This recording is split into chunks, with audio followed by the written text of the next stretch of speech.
నొప్పిని జయించి కప్ అందించిన Kohli. IPL 2026 final Ahmedabad stadium, లక్షలాది మంది అభిమానుల ఆశలు. ఇలాంటి అత్యంత ఒత్తిడితో కూడిన మ్యాచ్ లో మరోసారి విరాట్ కోహ్లీ తన క్లాస్ ఏంటో ప్రపంచానికి చూపించాడు. 156 పరుగుల లక్ష్యంతో బరిలోకి దిగిన ఆర్సీబీకి వెంకటేష్ అయ్యర్ మెరుపు ఆరంభాన్ని అందించాడు. కేవలం 16 బంతుల్లోనే 32 పరుగులు చేసి గుజరాత్ బౌలర్లపై ఎదురు దాడికి దిగాడు. అయితే మరో ఎండ్ లో ఉన్న విరాట్ కోహ్లీ మాత్రం వేరే ప్లాన్ తో కనిపించాడు. మొదటి బంతి నుంచే దూకుడు ప్రదర్శిస్తున్న కగిసో రబడా, మహమ్మద్ సిరాజ్లపై ఎదురు దాడికి దిగాడు. అందరూ వెంకటేష్ అయ్యర్ వేగంగా ఆడతాడని, కోహ్లీ యాంకర్ పాత్ర పోషిస్తాడని భావించారు. కానీ మైదానంలో జరిగినది పూర్తిగా భిన్నం. కింగ్ కోహ్లీ తన బ్యాట్ తో తుఫాను సృష్టించాడు. కేవలం 25 బంతుల్లోనే హాఫ్ సెంచరీ పూర్తి చేసి తన ఐపీఎల్ కెరియర్ లోనే అత్యంత వేగవంతమైన అర్ధశతకాన్ని నమోదు చేశాడు.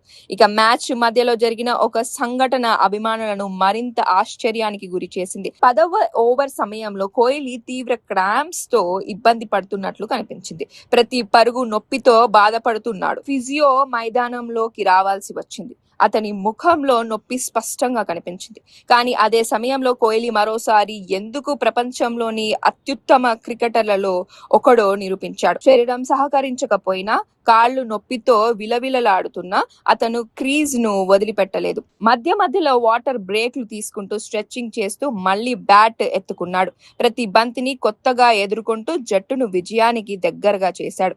అత్యంత ఆసక్తికరమైన విషయం ఏంటంటే హాఫ్ సెంచరీ పూర్తి చేసిన తర్వాత కూడా కోహ్లీ ఎలాంటి సంబరాలు చేయలేదు. ప్రేక్షకులు గర్జిస్తున్నా, డ్రెస్సింగ్ రూమ్ చప్పట్లతో మారుమోగుతున్నా, కానీ కోహ్లీ మాత్రం తన బ్యాట్ ను కింద పెట్టి డ్రెస్సింగ్ రూమ్ వైపు తిరిగి నీళ్లు పంపించమని సైగ చేశాడు. ఇది ఒక హాఫ్ సెంచరీ సెలబ్రేషన్ కాదు, ఇది ఒక యోధుడి మైండ్ సెట్. వ్యక్తిగత రికార్డుల కంటే జట్టు విజయం ముఖ్యమని మరోసారి ప్రపంచానికి చూపించాడు. అయితే చివరికి 42 బంతుల్లో 75 పరుగులతో అజేయంగా నిలిచిన కోహ్లీ ఆర్సీబీని విజయం తీరాలకు చేర్చాడు. అయితే ఇంకా 2 ఓవర్లు మిగిలి ఉండగానే బెంగళూరు లక్ష్యాన్ని ఛేదించి మరోసారి ఐపీఎల్ ట్రోఫీని సొంతం చేసుకుంది.